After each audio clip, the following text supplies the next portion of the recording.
It's been a pretty eventful month for Mob Psycho. Hey, it's Romania Black, and I feel like I'm just now joining in on the fandom at the perfect time.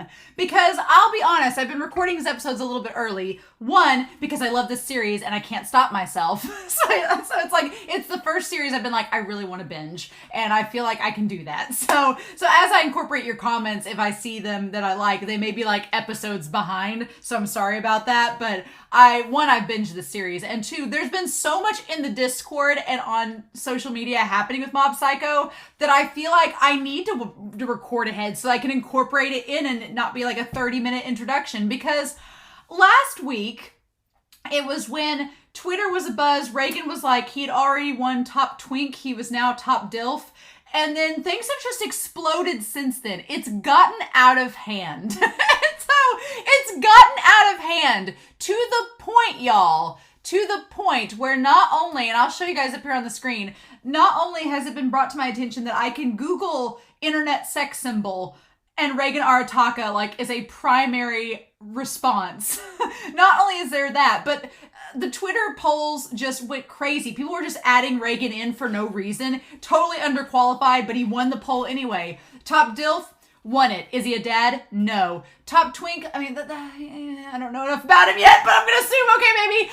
But he won like top MILF. He's not a mother. He's not a woman. So there was that. He won all these different polls. And finally, there was some poll that had like, it was like sexiest Tumblr character or something. And it got down between him and this character called Sans from Undertale, which I know about Undertale. I know very little about it. And so I asked my brother, I'm like, do you know Sans from Undertale? And I proceeded to have a 10-minute tutorial on Undertale and Sans' role in it explained to me, which explained the fan art a lot better after he told me that. I was like, oh, okay, well now the fan art makes much more sense. But there's been all this fan art. I guess Sans beat Reagan, and it's been like the only poll Reagan hasn't won. And so everybody's like, Sans sweep, Reagan sweep. Like it's been trending on Twitter. But there's been so much fan art about Sans and Reagan now. They're like a crack ship, kind of like the one guy from Witch Hatley tier. He's old school. Like Reagan abandoned him like a week ago. Now it's Sans. Sans is the new hot flame. But I'm going to be honest, as I'm recording this, Queen Elizabeth II just passed, and I'm not from England, so it's not a hard-hitting subject for me, but there's been lots of ties that people were joking that Reagan's Twitter rampage had something to do with it. Obviously, it's not the case, but I do want to point out that this is probably the most ridiculous and thematic time-wise piece of fan art I could find. And it's of Sans. It's called Dancing with Death. And it's of Sans holding Reagan Arataka as he's been pierced. Apparently that's Sans' attack in the game. He's been pierced by his bones. And there's like a crown and a British flag and dragons for some reason surrounding them. But I just want to make note, I didn't pick this fan art to show you all because it had anything to do with Queen Elizabeth or had anything to do with Sans or dragons, even though I love dragons. But I picked it because look at Reagan's pose. Look at him grabbing his heel. How much of a diva do you have to... It's like somehow the most odd and yet in character pose for a piece of fan art I've ever seen.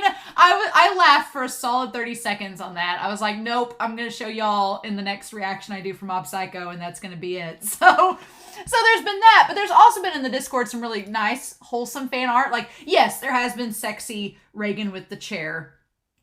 I'll take it. But there's also been like this really cute one with Dimple-sama and Mob, and Reagan giving Mob a little noogie. I'm like, that's really cute. But yeah, so I wanted to share that with you all, and also to point out that was episode 5 of Mob Psycho one of the best anime episodes I've ever watched? Yes. I've thought about it for a while after watching it and rewatching it again. But yeah, it's a flawless episode. There's nothing wrong with it. It's literally amazing from start to finish. It's emotional, it's action-packed, it's hilarious, it has character development. I'm like, it checked off every box. I'm like, it's still, and I get a little worried by that because I'm like, oh shit, we've already reached like flawless levels in episode 5 of season 1. Huh? Which obviously, I'm not expecting every episode of Mob Psycho to be on the level of episode 5.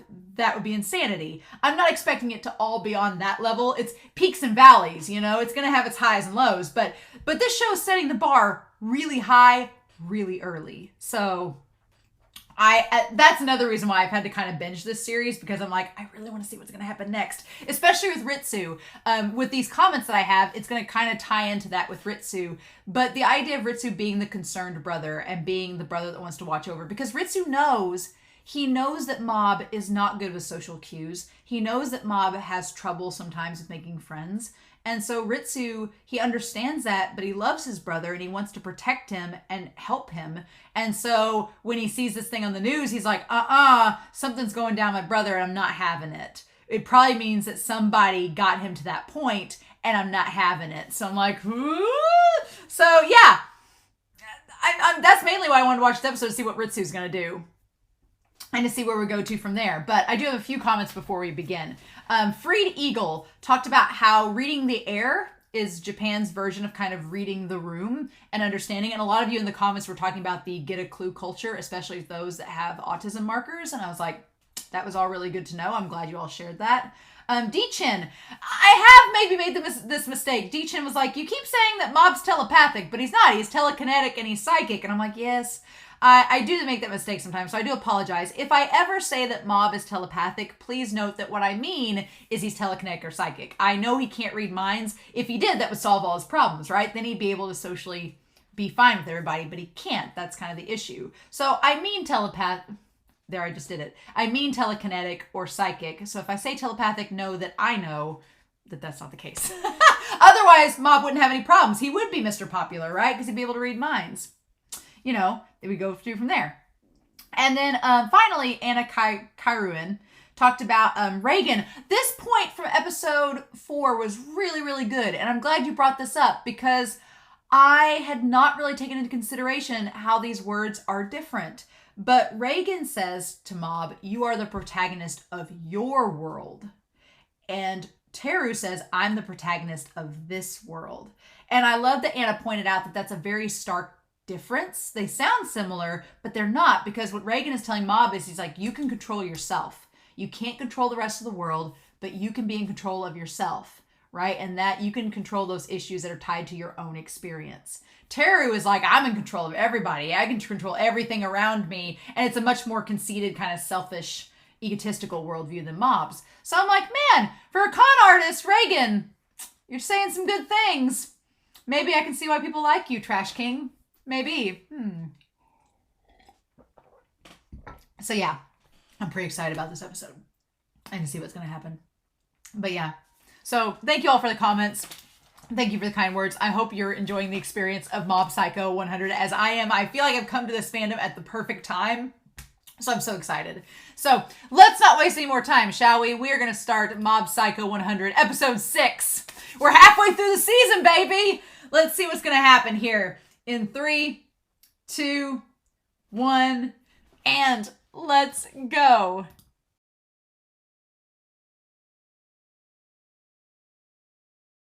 When I started this series, I thought, oh, this will just be a fun romp and kind of trippy, but we're getting into some deep stuff in these episodes. So Ritsu may have tapped into some psychic powers that have been latent all this time. I was wondering when Ritsu had this thing, I didn't know if we were going to have Ritsu go through the motions of he'll never get psychic powers and that'll be kind of his thing where he'll just want for them this entire series, or if they're going to be dormant and then open up. So there's a lot of things at work here, and I don't know if it was the actions against Ogasawara that started it, or if it was going to the facility or not. We'll talk about that. Those 5 barely psychic kids that are there, and then the guy in the hoodie that Mob's like, oh no, he seems dangerous. Let's not mess with him. He gives off ominous vibes. He's in the OP. I don't feel good about him. So let's talk about this episode. Man, there's just a lot going on, and I feel for Ritsu, and I feel for Mob too, and Reagan's just trying to, Dimple-sama's back, there's a lot going on, right? Reagan tries to smooth things over, and Ritsu's having none of it, right? So this opening thing where, it shows Ritsu and Mob and him having the hand in the water bubble, and he says, do you think I'll be able to do this too? And Mob's like, well, of course you can. You're my brother. And they're all cute and rosy cheeked and everything. And he's like, you're my little brother. Of course you can. And then he wakes up with his hand up in the air, in a cold sweat. I feel for Ritsu because Ritsu gets really they animate him so expressively in this, which it's so weird. It's the opposite of Mob. Mob is very like, which that goes with Mob's character, right? That he doesn't express himself, you know, like visually on the outside what he's thinking. And Ritsu, on the other hand, is like an empath. He just like exudes emotion, right? So we're talking about Ritsu here, but him having this nightmare. And then I love the idea of him seeing the faucet and wanting to try to have psychic powers, and it just doesn't work. And he can't make it work. He tries like all the different things. He tries like even the Kamehameha, and it doesn't work, and then he just gets frustrated. And doesn't work. Not that way. So let's establish Ritsu here.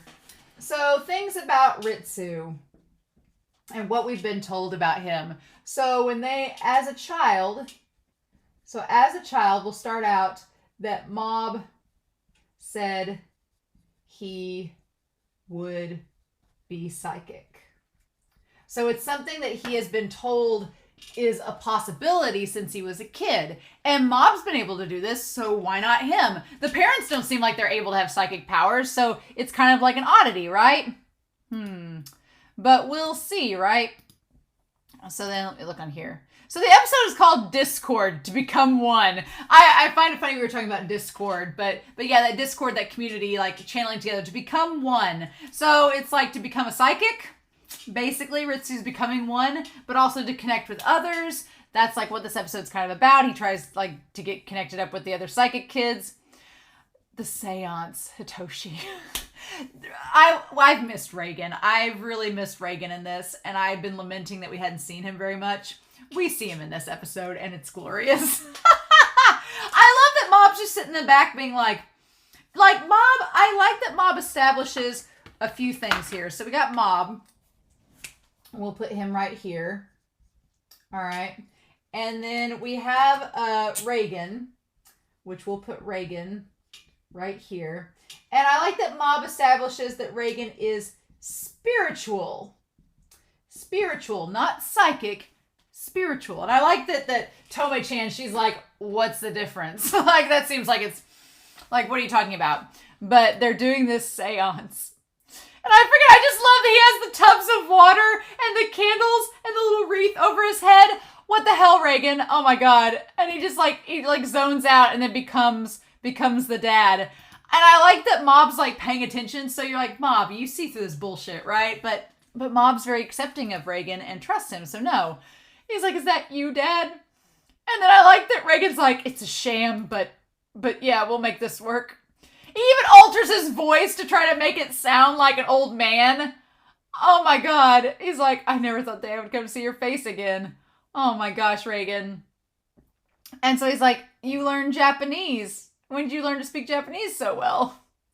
And he's like logging out for a second. I love that Reagan makes the seance like there's a Wi-Fi connection problem. Like it's like logging in and out like a phone call. Oh my God. And he's like, what? He's like, I'm not getting a very good signal. He's like, were you satisfied? No. And he's like, call him back. And he's like, calm down. He asks where, he's like, seance takes a lot of concentration. Also, Reagan's not wearing the pink tie like usual. He has a brown tie and a brown suit. Interesting. So he asks where his dad's from, and he says, New Jersey, America. I really was hoping that Reagan would speak English and try to have like a Jersey accent. I was really hoping for it, but no such luck. I love he says all foreign languages will be auto-translated in Japanese. And he's like, how? It's an advanced technique that does something or other. Oh my God. To the wavelength of the spirit's languages. And he's just like, his mouth's like, ooh. Oh my God. There will not be an additional fee. Thank God that you didn't apply that. And he's like, that's amazing, but I'm okay with English. And he's like, well, now I'm not doing it. Sorry. He's like, how have you been? And he's like, oh, Dad. And he tries to bring up, he's like, it's Japanese. Well, whatever. like Reagan just ignores him. And he asks him if he remembers the show that they watched as a kid. And just Reagan's face he's like, do you remember that show we used to watch when we played ball when I was a kid? And Reagan's like, damn it. Like Reagan's like, oh my God. Like, he's internally screaming throughout that entire scene. Like, how do I get out of this? He's like, show it to me one more time. That famous show. And then Reagan instead just makes up some bullshit where he talks about this show from the 60s and does the pose. That seems like it's straight from the manga, his weird pose. The pose from the cheeseburger show. He's like, what was that? Cheeseburger tornado. The main character's special move. And it's like a hot dog and cheeseburger and fries. I'm like, is that what they imagined would be an American superhero from the 60s? Probably. A super popular show. Junk food fighter. He's like, anyway. I love that he's like, anyway, that appeased you, right? What do you want? And the guy's like, I'm done. And so what's interesting is that this guy, a lot of this episode is about people not being who they say they are. So it's about persona versus actuality. There's a lot of talk about that in this episode. And really the first one that we get is the man, Hitoshi. Hitoshi as a loving son. He's not actually a loving son at all. He's just trying to hold a seance to get his dad to reveal the password of the vault so he could steal his money. He's like, screw it. He's like, you shitty old man. Tell me the password of the hidden safe. There's a fortune in there. And I like that Reagan's like, oh no, I'm dealing with crazy. Like he doesn't even open his eyes. He's like, I think the password was my birthday. And this guy's like, don't give me that crap. And he pulls out a knife on him. Like Reagan keeps surprisingly calm for someone that's holding him at knife point. Like Reagan's just like this guy has a knife that he's going to try to hurt him with. And he's like, oh, now I remember. And then just punches him in the face. The password is, and then yes, get a job, you bum! The password is, get a job, you bum! God, it's so good. It's so good. I need that picture of that screenshot right now. That's probably the best thing about this episode. It's so good. I freaking love it. It's so wonderful. I'm gonna get another one without the screen cap. Yeah, and it's just the cheeseburger tornado. Hadaraki Nasai. One of Reagan's special moves where he uses his whole body like a spring and smashes his fist into his opponent's face with a powerful spin. It's self-defense, man. Self-defense. Oh. And he's like, oh, the client's conscious logged out. And Mob's like, oh, shit. Get 3 evil spirit exorcisms for the price of 2. He's like, did he pass out? And I love that he's like, well, it was self-defense. I like that Reagan establishes that it's okay to defend yourself if you have self-defense. He's like, you can do that, Mob. It's totally fine. Just, that's the only time you need to use it. And that guy did have a knife to his face. Like, I don't blame Reagan at all. And he just knocked him out. And then Mom says, self-defense. He's like, oh, you look pale. He's like, well, if it's self-defense to shave off someone's hair, rip off their clothes, destroy their pride, make them lose friends, and destroy the school they go to. And then Reagan's like, how can you do that much in self-defense? Reagan's like, what are we talking about? What is this? And Mom's like, there are times when my psychic powers go out of control. So he tells Reagan this. He tells him it happens when I'm unconscious to boot. He's like, oh, and Reagan, he's like, I don't want these powers anymore. Reagan is surprisingly chill. Like Mob just described all this stuff he did in the last episode and tells Reagan about him being unconscious, having these like psychic meltdowns. And Reagan's just like, Like Reagan like takes it all in. And I love the way they draw him. I shouldn't be surprised that I love the way they draw them because these animators love to draw Reagan amazing. But he goes, oh, well, if nothing else, they're of use to me. I'm like, and they're honest with one another, right? He's honest with Mob. So he is honest with Mob that, hey, your powers are helping me, so it's not like they're a waste. But Mob doesn't want his powers if he can't control them. And that's what he's afraid of. It's not that he doesn't like the psychic powers. It's that he's afraid he won't be able to control them and that they'll cause damage and hurt people. Right? And so he's like, it's not just me. He's like, think of all the clients you've helped with those powers. He's like, think of the people that you've helped. And then I like that the montage is like Dimple-sama passed out and the girls and the people freaked out. Like, it's not exactly the greatest montage. But it is true that Reagan's like, he says that he tells Mob He says, you helped others. He's like, your powers have done good, you know. They've not just hurt people. And he says, just don't focus on the negatives. It's all about how you use knives, remember? Don't suppress yourself. You're the one who holds the keys to maximizing your potential. Trust me. He's like, you'll be fine. And Mom's just like, Like, I feel like Mom's like, okay, sure. But he's like, yeah, don't focus on the negatives. Like, you are the protagonist of your own world. Like, you can control your own experiences. So meanwhile, they're talking about the shadow leader system. And the delinquent, he's talking about Mob. He's saying that Hanazawa lost to some guy from Salt Middle School. So naturally, this guy, who's supposedly super strong, is going to be the shadow leader. He's going to be the one that's like their version of Teru, right? He's going to be their version of Teru so that they can like get back at Black Vinegar Middle School. So then we have Masato. We'll put Masato over here. I've had people in the comments tell me I'm being too hard on Tsubomi.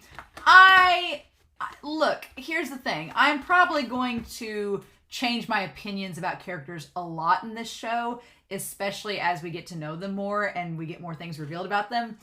I'm not crazy about Tsubomi because she just seems like she's ignoring Mob and Mob's wasting his time with her. That's the only thing I think of. I'm like, Mob, you're wasting your time with this girl. She doesn't seem interested. She doesn't seem great. Maybe it's your first crush. Do what you gotta do, Mob. But I'm just like, she doesn't seem worth it. And I want to protect, I'm kind of like Ritsu. I want to protect Mob. And she told him to get a clue. So I'm like, no. And granted, that was back when they were kids. And a lot of people in the comments were like, well, she's grown up. And I'm like, but we saw in this episode the one girl that was like really, I guess that's true. We saw the one girl that was really close to the leader that she now is just a part of the crowd. So don't be surprised if I change judgment on Tsubomi. I'm just not crazy about her character right now. But I don't want to know anything about her character. I'm sure we'll find out things as we go. My views of Masato have changed a bit. When we first got introduced to Masato back in episode 3, I was like, oh, well, she'll be a great person for Mob. Not getting that vibe in this episode. She wants the dirt on Mob's powers. She just wants to know what Mob is doing and how his powers work and to see him in action.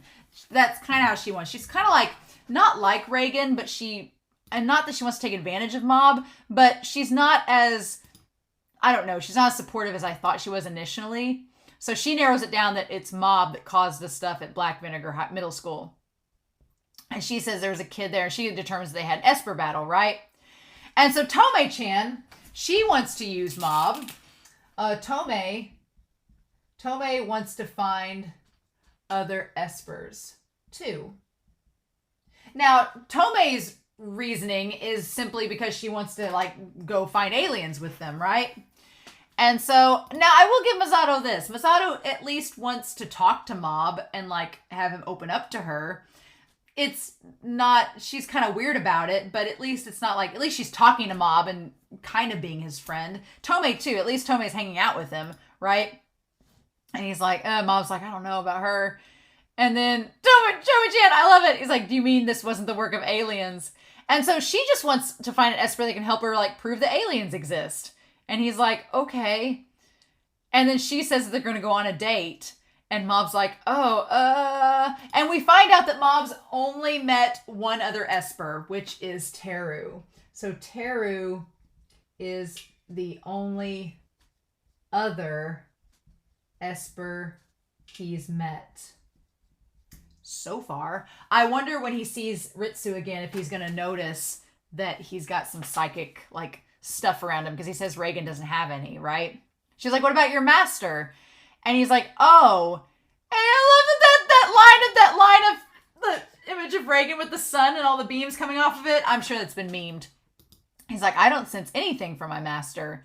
His powers are spiritual, not psychic. And Tomei's like, what kind of rule is that? Like, she sees through the bullshit. She's like, whatever. She's like, I'm not going to waste my time worrying about Reagan. She's like, let's go on a date after this. And Mob's like, a date? He's like, what? She's like, we're going to find other telepathic people together and take our first step towards connecting with outer space. So she just wants to find an Esper that she can talk to about connecting to aliens. That's the only reason that's her agenda. Masato, we don't really know her agenda for wanting to know about other Espers, but she is president of the Journal Club, so she probably just wants to have a good story. It's probably the extent of that. And so they're both kind of using Mob, but at least they're talking to him. And Mob's like, I'm not in the telepathy club.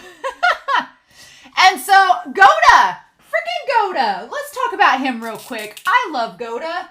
Goda is GOAT. Let's just establish that. Goda is the GOAT. And he is so supportive of Mob and his privacy. I freaking love Goda. I love Goda because he's like, yeah, we got the shadow leader, but you're not going to talk to him because he's got his own thing going on. I love that. Goda is so supportive of Mob, and he's so kind, and he's like a freaking big bro, like kind of like Ritsu. I'm like, I love Goda. He's the GOAT. He's awesome. We need more of him. And he's like, that guy had some nice muscles. And he's talking about Mob. And he's like, then who beat him? Oh, so he's talking about Teru having muscles. Teru had muscles, but somebody from their club beat him. He's like, he's a gentleman who usually dislikes violence. Goda, you're amazing. I love him standing up for Mob. It's wonderful. And he's like, do not involve him in this. Be gone! It's like what middle schooler says the word be gone. But man, just like the dramatic close-up of his eyebrows. Absolutely wonderful. I'm like, yes, please. Mm-hmm. And so Musashi, Goda Musashi. And he sees Mob. And here's the thing. Mob gets all concerned. He's like, hey. He says, you were picked on from those guys at Black Vinegar Middle School, weren't you? He's like, that was my fault. Sorry about that. So here's the thing. Here's the thing about the delinquent. About Onigawara. Here's the thing about him. Onigawara, our delinquent, is that he's actually not a bad guy. He apologizes to Mob. He tells Mob, he's like, hey, I'm sorry you got beat up. He doesn't know that Mob's the shadow leader. He's not trying to pick on Mob for his powers. He just knows that kid was like picked on. He's like, hey, sorry about that. That was my fault. My bad. Like, he didn't try anything by it. But he's like, oh, don't sweat the small stuff. And so he yells at him because he's like, you just accept the apology. And so the one guy's like, oh, shut up. He's like, oh, he can't explain things properly. And then Ritsu sees him and says, I'm talking to him, stay out of it. But what Ritsu sees is he doesn't see the full story. He just sees the delinquent Onigawara with Mob next to the wall, and Mob looks scared because he just punched the other guy. And so he thinks that the delinquent was bullying his brother, but he didn't see the full story. So he doesn't know the full situation. And Ritsu's like, oh, and he's like, oh. And that's the sad part, is that he doesn't see the full story, so he doesn't know that Onigawara is not a bad person, which is really sad. And so then we get the student council activities. They're like a freaking secret service in this middle school. What the hell? He's like, is this all right, President Kamuro? So then there's Kamuro. I'm going to put him up here because he's a piece of work. What the hell? Kamuro, who looks like he has the bags under his eyes and looks like he hasn't slept in 5 days. Yeah, Shinji Kamuro. Like, he just looks awful. He looks like he needs some sleep. And meanwhile, Kageyama is not thinking. So we established that they say that he is ranked as one of the smartest in the nation. So he's one of the smartest in Japan. He's really good academically. He's just naturally smart, right? Oh. So I want to hear your opinion. And he says, in our school, we have students called delinquents. I love just like the shading, like the dramatic lighting in the classroom.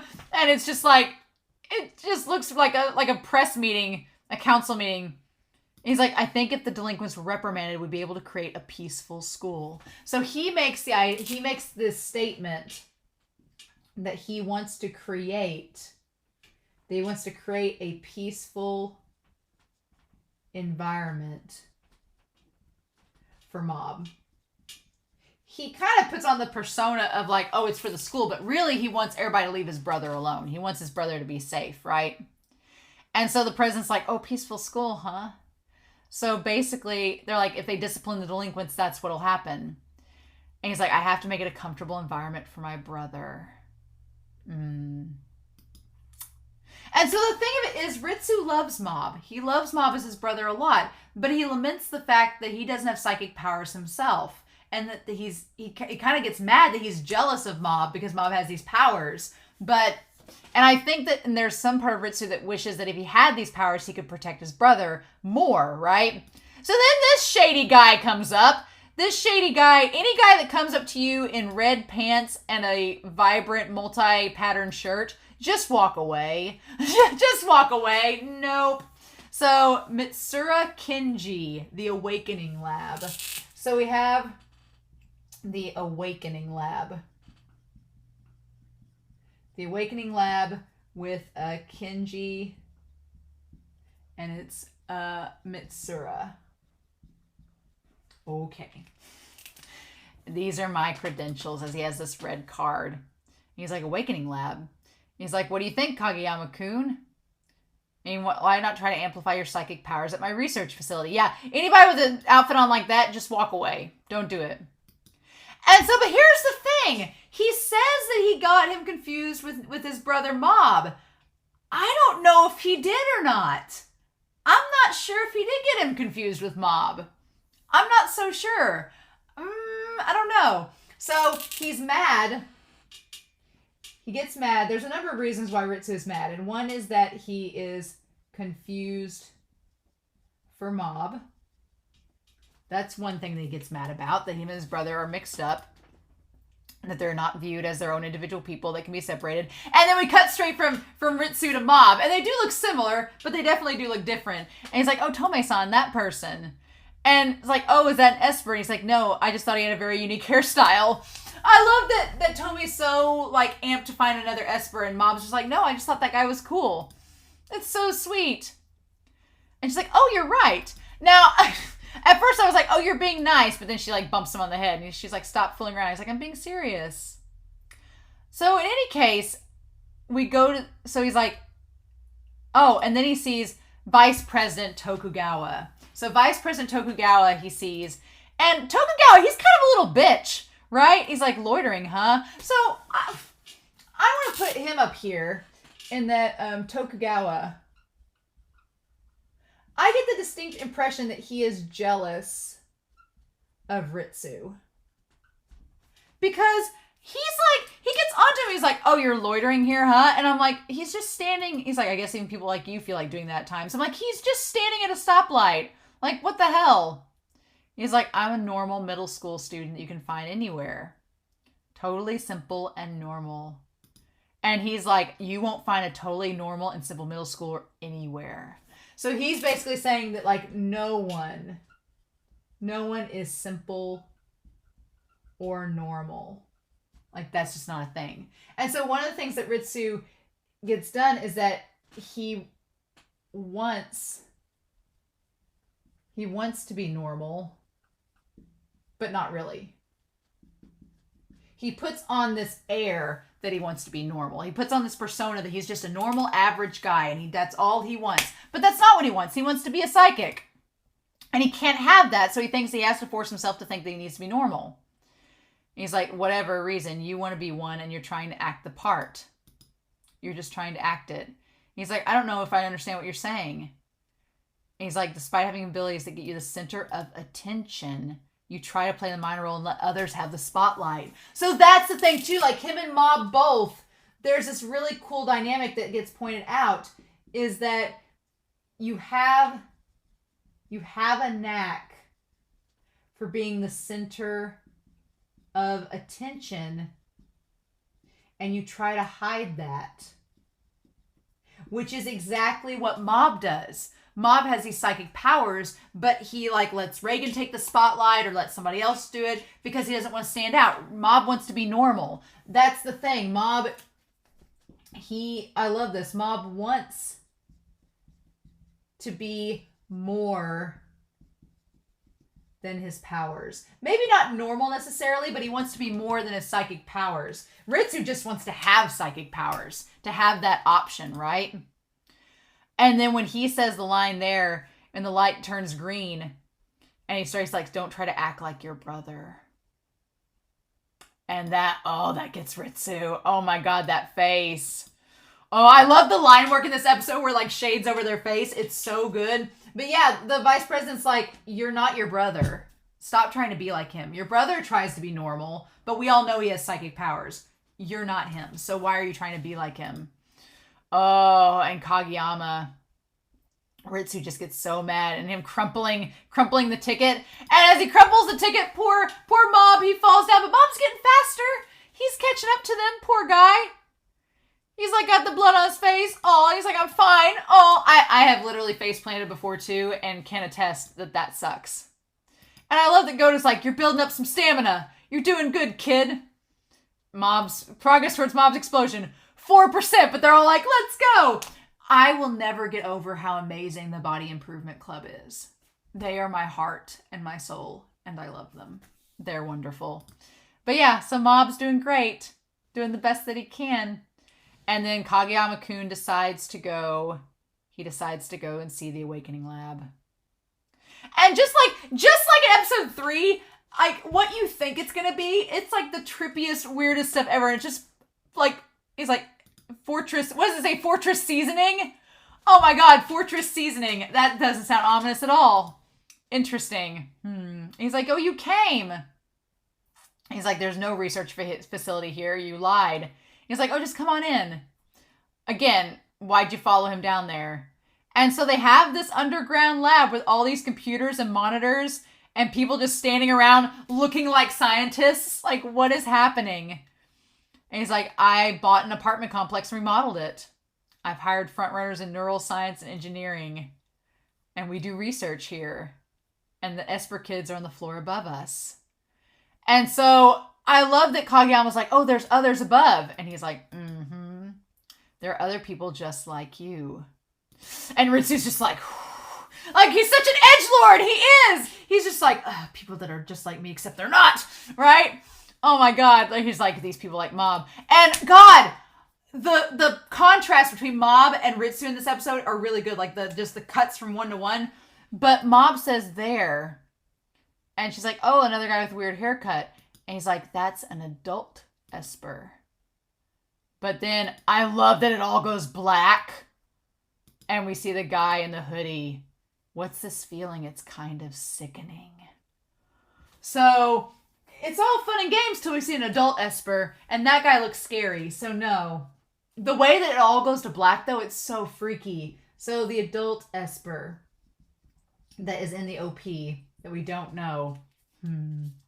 But here's the thing. Mob realizes that he doesn't have a good vibe around him, and he's like, oh, this guy is actually kind of scary, and I don't like him. And so he has kind of like that red aura around him. He's like, So instead he's like, oh, never mind, I was wrong. And she's like, oh, what about that weird hairstyle? And he's like, oh, yeah, it is. And she drops the ice cream. Allow me to introduce them. So I like that Mob is more concerned with keeping other people safe. And he's like, no. So then the Mitsura group that we worked hard to bring together, these real Espers, what? They look like they're from the 70s. I don't know how to describe them, especially the middle one. The middle one that's sparkling looks like he is from the 70s. What? He looks like he's from like an 80s anime, like sci-fi action thing. So in the Awakening Lab, we have Hoshino, and it's Takeshi. And what is his powers? They all have like very, very basic psychic abilities. And he can barely bend spoons. Yeah, he can bend a spoon. Barely. Going all out! And just barely bends it. And he's like, he has psychokinetic powers. So yeah, psychokinetic. And but Ritsu's not impressed. He's like, these aren't nearly like my brothers. He's like, is that supposed to be amazing? And then we have Kurosaki Rei. I was like, what a name. I thought of Bleach. Kurosaki Rei. And she's clairvoyant. She's the clairvoyant one. She's really cute. I like Rei's design, where she is clairvoyant and can pick the correct card out of 10. But it's like, and then they say that her, which, it's 1 out of 10, so it's like you got a 10% chance, but they say her effective rating is 62%, so she's only right half the time, right? I felt like Anchorman, it's like 60% of the time, it works every time. It's like, what? So yeah, she picks the card. Yeah. And she's like, I did it. I was right again. And Ritsu's like, that's it. And then we have Asahi Go-kun. Asahi Go. I love the names of these characters. Asahi Go is a pyrotechnic. I love it.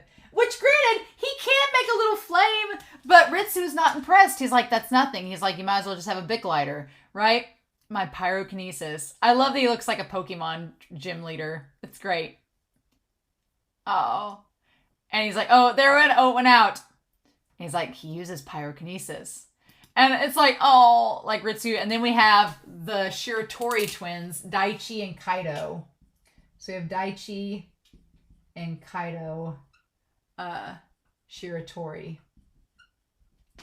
And they, they're telepathic. All right. So we've established that there's 4 types of espers in this world. So I think that this episode is getting at. There are people that are psychokinetic, which is Mob. Mob is psychokinetic. There are people that are clairvoyant, that they can see things. And there's people that are pyrotechnics, and then there's telepaths that can talk to one another. So we've established, and it seems like Mob and Ritsu are telekinetic, kind of like Teru.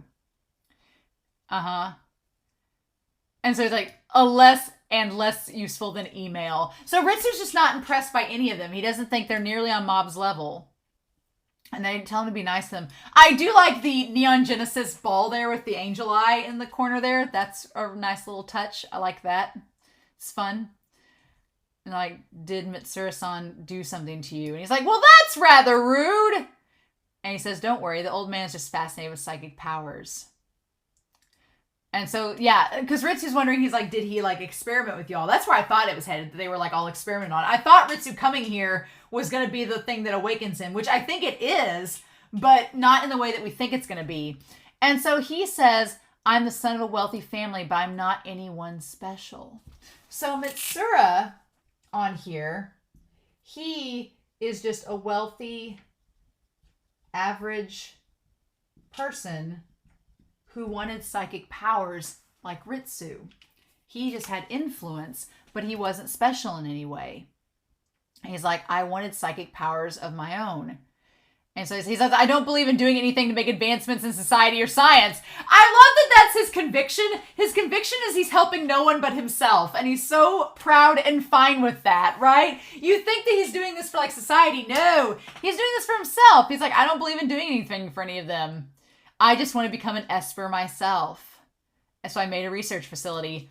That's all. He's like, I've got a ton of money. I hired all these engineers. I'm really wealthy. I just want to become an esper. So I'm really not doing this for anybody but myself. And I've kidnapped these kids. That's all. I'm like, what? Which I'm sure if he has money, he's paying their families. And so Ritsu says this is a childish pipe dream. But if he's able to make that happen, I'd be interested. So Ritsu, he admits that he's admittedly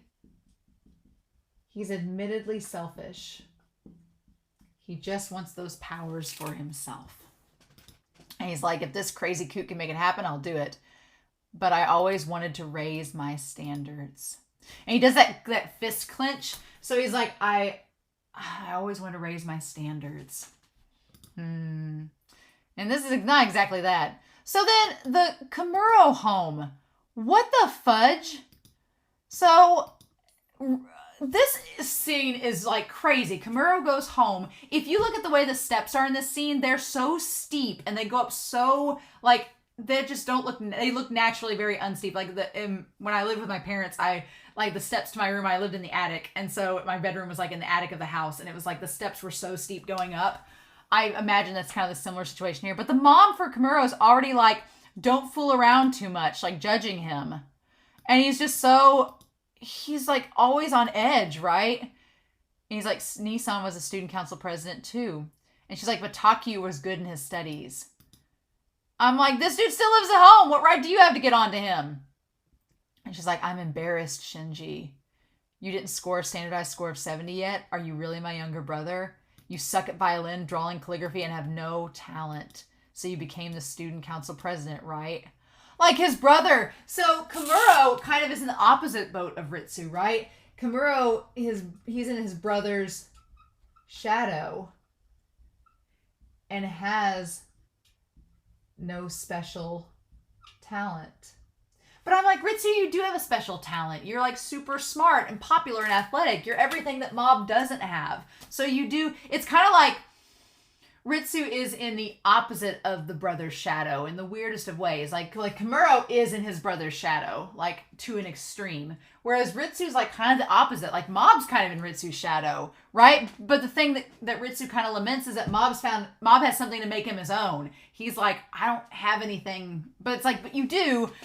It's complicated. You should have time to study. And I loved seeing like his mom's face and the brother's face and all the images. How much are you going to disappoint mom and dad? Like the brother. And then he goes into his room. Elites like us. I'm sorry, but this room is disgusting. Like it's just trash. Like it's just bags of trash that he's sitting on. I'm like, did they just put the trash in his bedroom? What?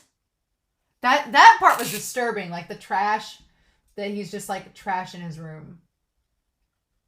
That part was messed up. I was like, what the hell? And so then Mob always bends the spoon right before he can take a bite. And he's like, oh. And like the mom's like, you really need to fix that habit because you're messing up all my spoons. And he's like, but it bends on its own. And the dad is, I like the mom's like, you should not do that. And the dad's like, ha ha ha, you're all right, son. Look at you and your psychic powers. And he's like, what is it, a fart? And she's like, stop that, we're eating dinner. Like the mom's like, be polite. But the dad's like totally chill about it. He's like, these psychic powers, whatevs. And so I love how accepting they are. They're like, Shige, you need to be more like Ritsu. And he's like, yeah. Ritsu's more talented than I am and doesn't do anything weird. And see, that's the thing. Ritsu is the opposite of Kamuro's brothers. Kamuro's brother, like, revels in the fact that he's smart and can, like, hold it over his younger brother. Whereas Ritsu doesn't do that with Mob at all. Ritsu's kind of mad because he wants his brother to have the spotlight. But he's mad that his brother thinks that he's so great when he doesn't think he's great himself. So he's mad because he doesn't think he's special. He doesn't get why he's getting all this praise. He doesn't think he's worthy of it, right? But it's still coming his way. So we go to the school, and I hated this scene. Like Kamuro thinks that he has to prove himself as the class president, and so he gets Ritsu in on this conspiracy to, like, blame Onigawara for, like, taking all of the recorders from the girls' bags. And at first I was like, why does that matter? Just put them back. But when he added the element of licking them, I was like, oh, okay, there is that kind of gross aspect to it. He's like, let's take this off and put it in a desk. And he's like, what are you doing? He's like, spring cleaning, Kageyama. He's like, we need to get rid of the delinquents, and this is how we're going to do it. He said, there's trash called delinquents in our school, and the student council should get rid of them. Which is so messed up because Kamuro is being treated as trash. So it's like he's trying to, like, just do unto others what's been done to him. And it's like, that's so messed up. And Ritsu says, he's like, I didn't say anything this extreme. And he's like, don't twist my words. He says, by the way, Kageyama-kun, this desk is our school's big. Onigawara is the biggest piece of trash. And it's like, he's not a big piece of trash. And he's like, are you serious? Why would an elite like you? And Kamuro, that's like his trigger word, elite. He's like, that's just an imaginary persona somebody labeled me with. So we talk about the idea of personas. He's like, they're just these labels. He's like, that I'm not really an elite. That's not real. And so he's like, you've realized it too, haven't you? That the praise others lavish upon you doesn't fit who you really are. He's like, oh, and that is true. Except for Kamuro, that's not really the case. Kamuro hasn't gotten that praise. But for Ritsu, he's like, oh, shit, yeah. He's like, everybody praises me for all this stuff that's not true. He's like, Ritsu has a lot of, like, self-confidence issues that he doesn't think he's worthy of it. So he asks him to help, like these two boys that lack self-confidence. And so, but it's like you do have you're smart. You got these perfect scores. And then Ritsu's like, and he's like, you're much more talented than I am, and he doesn't do anything weird. I love how Ritsu gets like more angry and his expression changes. And we see like the ball of water and all that stuff building up inside of him. And he's like, do you think you'll be able to do it too? Yeah. Because you're my brother. And that's even a label in itself. He's like, oh yeah, you'll get psychic powers because you're my brother. Oh, you get this perfect test score because you're the older brother. Oh, you're my older brother. You're perfect. And Ritsu is not perfect. And he hates that persona. He's having a Historia crises where he just wants to be, he doesn't want to be the good boy. He wants to be the bad boy, right? Ritsu wants to be a bad boy for once. And it's just, he's not been given that chance. And God, anytime they do a close-up on that angle of an anime character and their eyes get super big, like, you know they're about to go crazy. When you get a close-up like that. Yeah. And so then they take all the recorders and everything and they blame it on Onigawara. And Onigawara, the sad thing is, Onigawara was actually out like improving himself with Goda. Like he was doing something like trying to make himself better. He went out early and ran with him and was actually a nice guy. He says, I thought you were going to tell me who the shadow leader was. And he's like, remember that pain and how good it feels, Onigawara? I'm like, what a goat! I love it! He's like, the one you're looking for is also fighting with himself. So you should change too. I'm like, this guy's a freaking life coach. Get me Goda to be my life coach. That's all I want. I want Onigawara to join the Body Improvement Club. Like, quit being a delinquent and join the Body Improvement Club and become best friends with Goda. Am I shipping Onigawara and Goda? Kind of. Kind of after this episode. Y'all knew it was coming. Y'all knew you knew the crack ship was coming. And then like, yeah, fine. That's so good. The big dramatic scene of them together. I freaking love it. It's so good. But yeah. And so then we go back to the classroom and Ritsu, he does look like he isn't happy with what he's done, but he follows through with it, right? He follows through with it. Like, you can tell he's not happy. But when Onigawara comes in, Kimura, like, peer pressures him into going through with everything. And it's so sad. It's so sad. Like, he even shows him, like, the bag and everything. Like, the bag he left behind. And just how everybody views him. And the sad thing is, he talked about having perfect attendance. Like, here's the thing. He presents himself as a delinquent, but he had perfect attendance this entire time. Like, what delinquent has perfect attendance in school? No! I hate what they did to him. Like, it was such a mean move. I kept wanting, like, Mob or somebody to, like, be friends with him. But that's not what happens. And so he gets on to Ritsu for putting the stuff in his bag. And then everybody runs away from him. And at first, like, you cut back to him being a kid, and you think, like, his childhood friend is going to be there for him. But she even says gross. And then it, like, I love that the word bubble gross, like, slams into him and knocks him back. Oh, it's so sad. And then he just collapses. And then he accidentally, like, looks up the skirt of, like, the girl in class. Ugh, that calls him a pervert. After 2 years of hard work, Onigawara Tenga's perfect attendance record was broken. That's so sad. I hate it. And so then Ritsu has regrets about how he acted because he gets mad. And so like, what's the matter? Don't be down. Everyone has bad days. And so Ritsu realizes, he's like, did you see Kageyama-kun, Onigawara's face? The despair of not being able to solve something by fighting. But that's not what he wanted to do. He didn't want to fight anybody at all. You all pushed him into a corner. You made him out to be something he wasn't. And I almost think Ritsu realizes that in this moment, that Onigawara was not what they made him out to be. And they did exactly to him what they were complaining about earlier. They just furthered the cycle, right? And Ritsu getting mad, saying he's finished. And then I love that you see the spoon and you see him chuck it. But when he hits the spoon, it like all curls up. You can see it kind of when he throws it. And him saying, what am I doing? Oh, and the Mitsuru guy's like, what? He's like, I'm going home. I actually don't have psychic powers. He's like, oh, come on. Wait. And then he goes home. So yeah, he's like, what am I doing? He's mad that he just furthered the cycle. He didn't solve anything. He just made matters worse for that guy, and he ended up in the same boat that he was. So then as he's walking home, he runs into Reagan, whom he does not like. He's like, well, if it isn't Mob's little brother. And he's like, oh.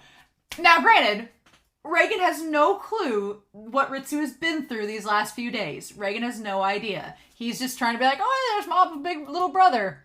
He's like, oh, you're giving me the cold shoulder as usual. So it is established that Ritsu, he does not like Reagan. Probably because he thinks that Reagan's taking advantage of Mob. The reality, though, is that Reagan's actually really nice to Mob and gives Mob good advice, surprisingly, in the weirdest con man ways. But Ritsu's like, why are you wandering in my house? He's like, I've got a request to exorcise a creepy ghost that's been showing up in this area. So that's why I'm here. You want to help me out? He's like, no, unlike my brother, I don't have any special powers. And so I thought for a second Reagan was like, oh, well, you don't have to have special powers, like your brother, to help me out. But instead he says, really? But you're Mob's little brother. And Ritsu kind of stops at that. He's like, why don't you exorcise the ghost yourself? Aren't you a psychic? And then he walks away. And I love Reagan's just like, I can't tell you I'm a fake, so I guess you got me there. Oh my God. And then he's like, oh, Kaguya quit by throwing a spoon, not a towel. Did he throw in the towel? And he's like, no. He doesn't have much talent. And then he's like, actually, I'm not so sure about that. So yeah, his psychic powers have awoke. And then he asks, what is that in front of his house? It's not a balloon. And his hair starts to flutter. His hair starts to flutter. And he's right in front of his house. Dimple-sama's like, you want to take me back? Oh, shit. And he's like looking around like, oh, you can see me? Like he was waiting on Mob, but he got to Ritsu instead. Oh my God, y'all. Oh my God. So yeah, I'm really freaking excited about all of this. So Ritsu may have psychic powers now. He's with Dimple-sama. That's a very bad combination. Because Dimple wants to take over somebody and help use them to become a god. Well, Mob is like, no, that's dumb. I'm not doing that. But if Dimple-sama is a bad influence on Ritsu and convinces Ritsu that he has these psychic powers, which is what Ritsu's always wanted, that could be a really bad thing. That could not be good. So I may have to watch ahead to see what's going to happen because I don't want any spoilers. But we are halfway through the season, if you can believe that. We're halfway through the season. And halfway through the season, we've established that there are adult espers that might be scary, that we want to stay away from. There's this weird group of minor espers that are running about. Ritsu has psychic powers. Reagan is spiritual, not psychic. And Mob is trying to still sort out, how can he keep his psychic powers without hurting people? And then this whole episode was just a giant existential look at personas and how we label people and the effects those labels have on them. That's basically what this episode was. So, I'm very curious to know your thoughts down below, but I hope you all enjoyed this reaction and discussion. But yeah, we're halfway through the season, and now that Dimple-sama's back and with Ritsu, I'm like, is Mob going to find out about Ritsu's powers? What's Ritsu going to do about them? I don't know, but this episode was great, and I'm really excited to see what's going to go down. So I hope you all have a wonderful week. Please stay safe, take care, and vote for Reagan Arataka in every poll you can possibly have. So I'll be back next week with more Mob Psycho 100. Bye.